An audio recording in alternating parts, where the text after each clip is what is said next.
Hello students केम छो हूँ मयूर लिंबाचिया आप सौનું हार्दिक स्वागत करूँ છું।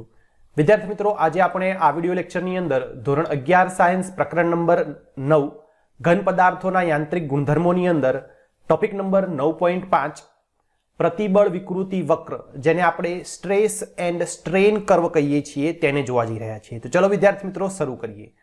વિદ્યાર્થી મિત્રો આના આગળના વિડિયો લેક્ચર્સની અંદર આપણે હુકનો નિયમ જોયેલો છે।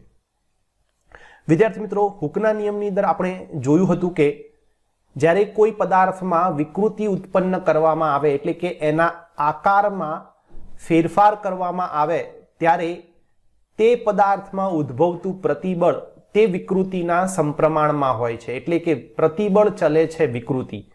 कोई नाना विरूपक बळ माटे प्रतिबळ ए विकृतिना समप्रमाणमां होय छे। आवुं विद्यार्थी मित्रों आपणे हुकना नियममां जोयेलुं हतुं।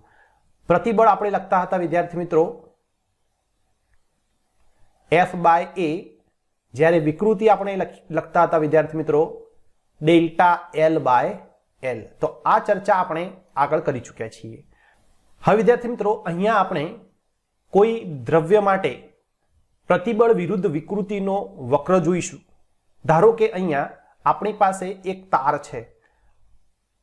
सपोज के आ तार जो तांबानो तार होय तो विद्यार्थी मित्रों तांबाना द्रव्य माटे आपणे અહીં प्रतिबळ विरुद्ध विकृतिनो वक्र દોરીશું।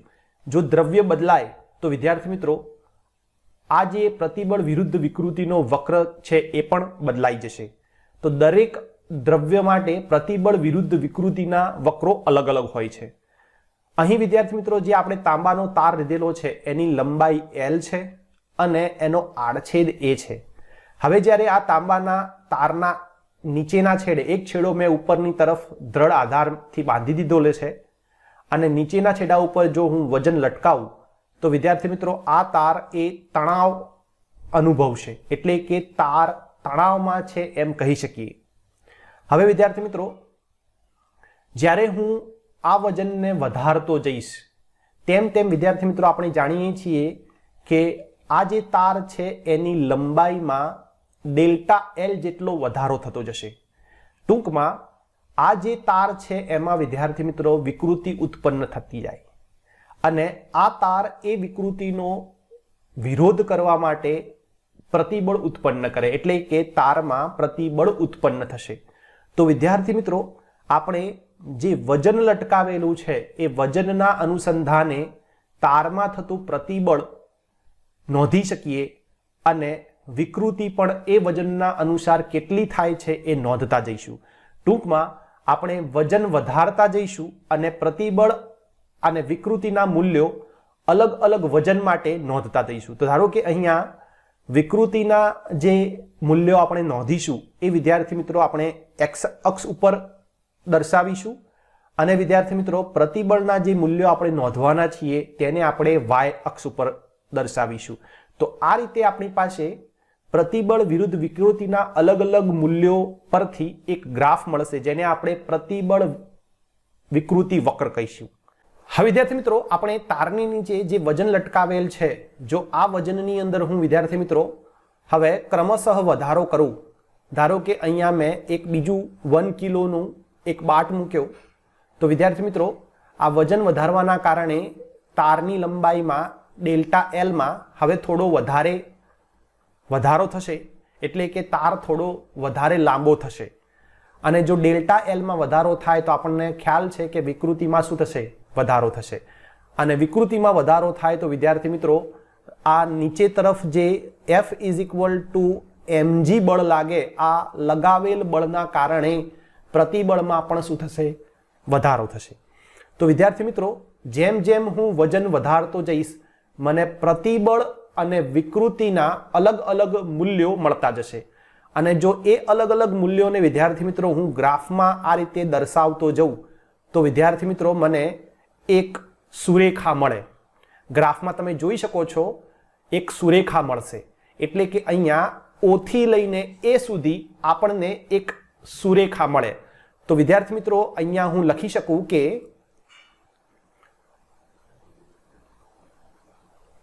OA सुरेखा माटे पहलो जे आपणो वक्र आव्यो ए वक्र कयो तो OA सुरेखा। તો OA સુરેખા માટે આપણે શું લખી શકીએ વિદ્યાર્થી મિત્રો? OA સુરેખા માટે આપણે લખી શકીએ સૌથી પહેલું કે OA સુરેખા હોવાથી હુકના નિયમનું પાલન થતું હોય છે.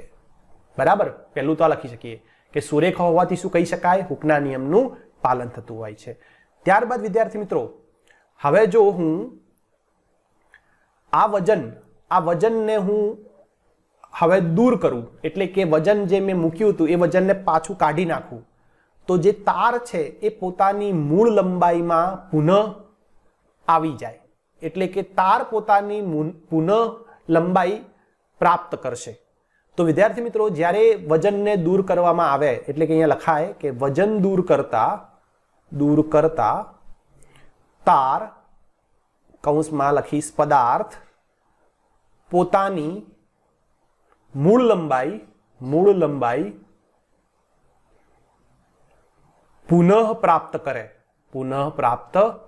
કરે એટલે કે સ્થિતિસ્થાપક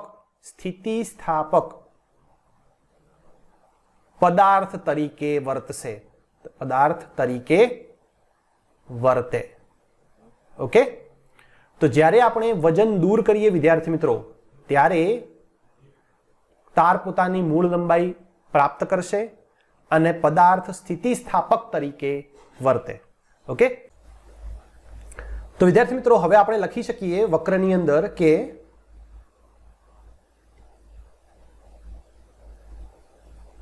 OA દરમિયાન પદાર્થ જે છે એ પદાર્થ સ્થિતિસ્થાપક વર્તણૂક દર્શાવશે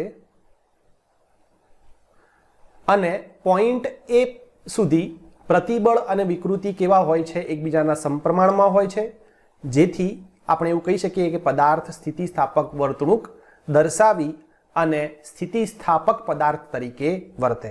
હવે વિદ્યાર્થી મિત્રો, આપણે ફરીથી વજનને વધારતા જઈએ છીએ. ધારો કે હું અહીંયા ફરીથી જો 1 કિલો વજન વધારું, તો હવે વિદ્યાર્થી મિત્રો, પોઈન્ટ A પછી ખૂબ નાનું વજન વધારતા વિકૃતિમાં ખૂબ મોટો વધારો થાય છે. એટલે કે પોઈન્ટ A પછી પ્રતિબળ અને વિકૃતિ એકબીજાના સમપ્રમાણમાં રહેતા નથી, અને જેથી કરીને વક્ર સુરેખા નથી આવતો, સાધારણ વળાંકવાળો આવે છે, જેને આપણે પોઈન્ટ A અને B વડે દર્શાવીશું. તો વિદ્યાર્થી મિત્રો, આપણે લખી શકીએ કે પોઈન્ટ A અને B માટે AB દરમિયાન આવું લખી શકીએ, A થી B વચ્ચે પ્રતિબળ અને વિકૃતિ એકબીજાના સમપ્રમાણમાં રહેતા નથી, છતાં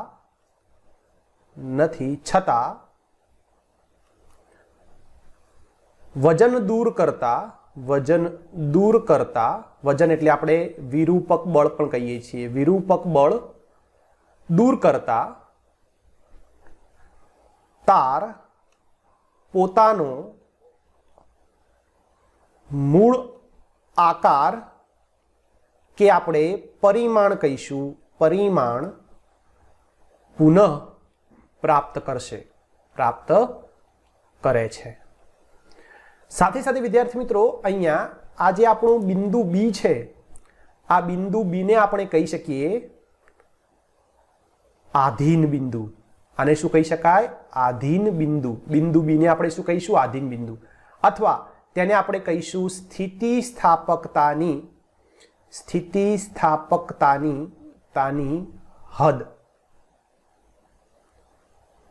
હદ.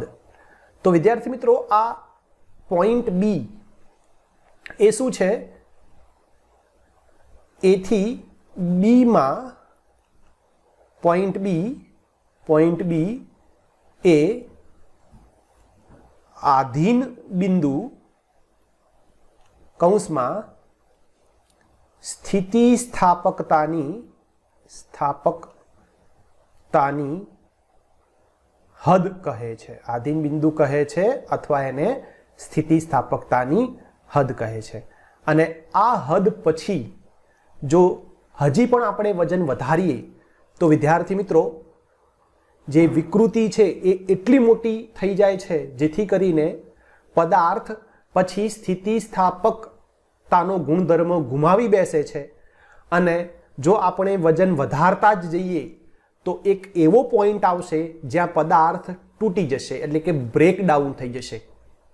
ઓકે, તો વિદ્યાર્થી મિત્રો અહીંયા આપણે આ જે આધીન બિંદુ છે એટલે કે સ્થિતિસ્થાપકતાની હદ છે એ વખતે જો આપણે પ્રતિબળને લખવું હોય તો આપણે લખી શકીએ પ્રતિબળ સિગ્મા વાય. અને આ સિગ્મા વાયને વિદ્યાર્થી મિત્રો કહેવામાં આવે છે આધીન પ્રતિબળતા. તો આપણે આવું પણ લખી શકીએ વિદ્યાર્થી મિત્રો કે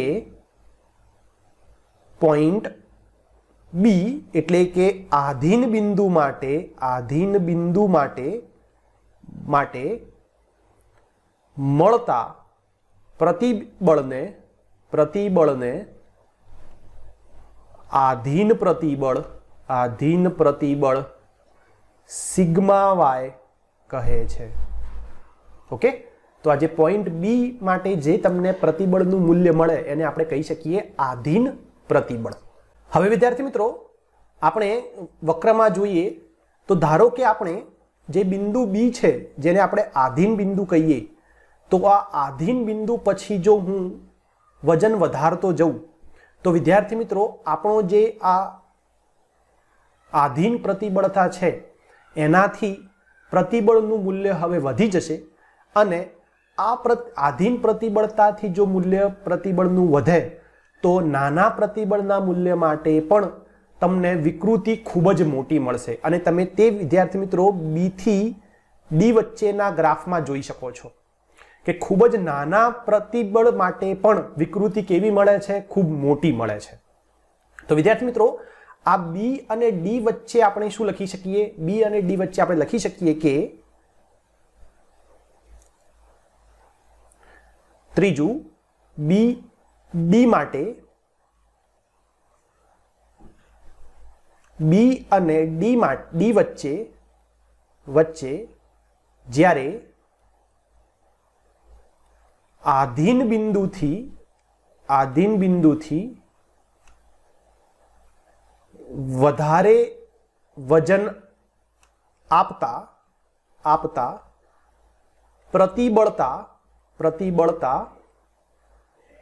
આધીન પ્રતિબળ સિગ્મા વાય થી વધી જશે અને ખૂબ નાના પ્રતિબળ માટે વિકૃતિ ખૂબ જ મોટા પ્રમાણમાં મળશે. બરાબર છે?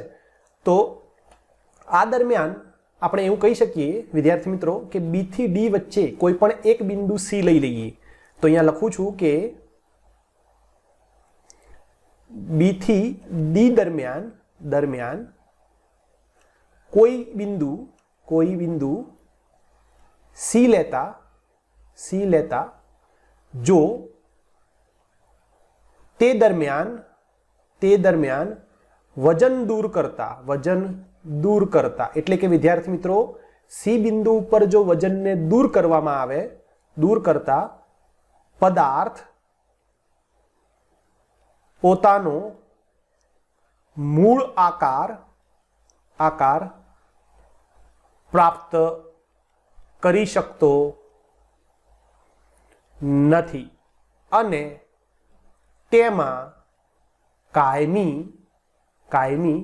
વિસ્થાપન આવે છે. કાયમી વિસ્થાપન આવશે. એટલે કે પદાર્થ હવે શું થઈ જશે? કાયમ માટે પોતાનો મૂળ આકાર ગુમાવી બેસશે. એટલે કે એમાં કાયમ માટે વિકૃતિ આવી જશે. તો વિદ્યાર્થી મિત્રો આને મારે જો વક્રમાં દર્શાવવું હોય તો આપણે દર્શાવી શકીએ કે બિંદુ સી જુઓ, બિંદુ જે સી છે એ બિંદુ સી ત્યાંથી હું જો વજનને દૂર કરું તો વિદ્યાર્થી મિત્રો પ્રતિબળ તો 0 થઈ જશે, પરંતુ વિકૃતિ 0 થતી નથી. અને વિકૃતિ 0 ન થતી હોવાના કારણે અહીંયા આપણે એવું કહી શકીએ કે પદાર્થમાં શું થઈ જશે, કાયમી વિસ્થાપન થશે, એટલે કે કાયમી વિકૃતિ આવી જાય. બરાબર, કાયમી શું આવી જશે, વિસ્થાપન થઈ જશે, કાયમી વિકૃતિ આવી જશે. અને વિદ્યાર્થી મિત્રો આ બી થી ડી વચ્ચે પદાર્થની જે વર્તણૂક છે એને આપણે શું કહી શકીશું, પ્લાસ્ટિક વર્તણૂક. પ્લાસ્ટિક વર્તણૂક. અને વિદ્યાર્થી મિત્રો આ વખતે જે તમારો ડી પોઈન્ટ પરનો પ્રતિબળનું મૂલ્ય છે એને કહેવામાં આવે અંતિમ તણાવ પ્રતિબળ. એને શું કહેવામાં આવશે, અંતિમ તણાવ પ્રતિબળ સિગ્મા યુ. તો અહીંયા વિદ્યાર્થી મિત્રો લખું છું કે બી થી ડી દરમિયાન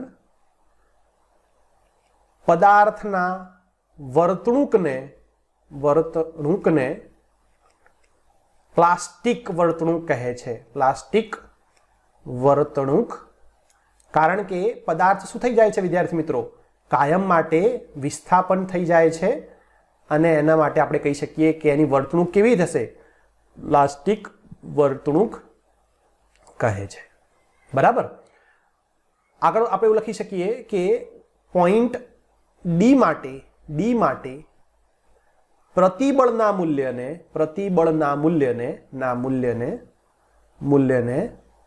અંતિમ તણાવ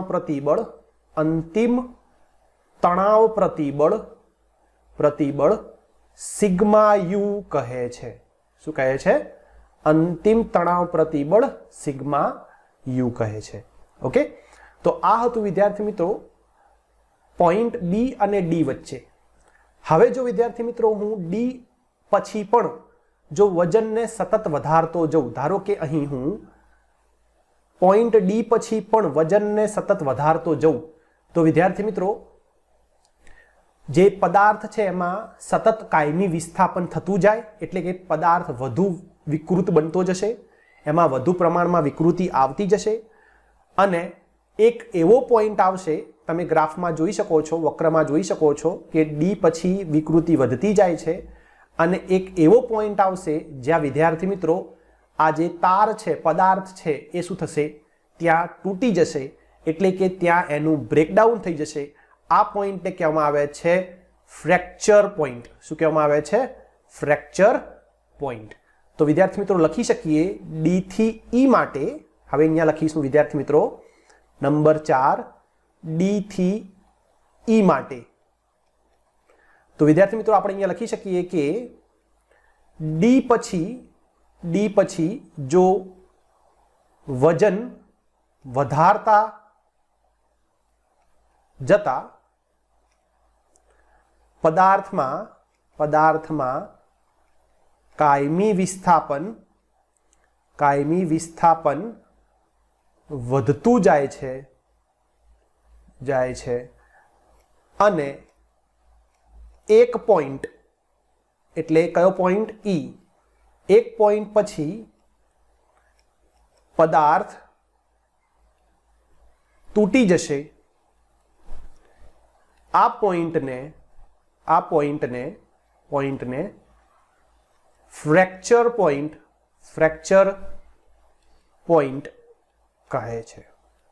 આ પોઈન્ટને શું કહે છે, ફ્રેક્ચર પોઈન્ટ કહે છે. ઓકે, હવે જો વિદ્યાર્થી મિત્રો ડી અને ઈ તમે અહીંયા ગ્રાફમાં જુઓ તો જે ડી અને ઈ આ બંને જો એકબીજાની નજીક હોય, એટલે કે ડી ધારો કે અહીંયા મળતું હોય, અહીંયા જ પદાર્થ તૂટી જતો હોય, ફ્રેક્ચર પોઈન્ટ નજીક મળતું હોય, તો આપણે તે પદાર્થ બરડ પદાર્થ છે એવું કહી શકીએ.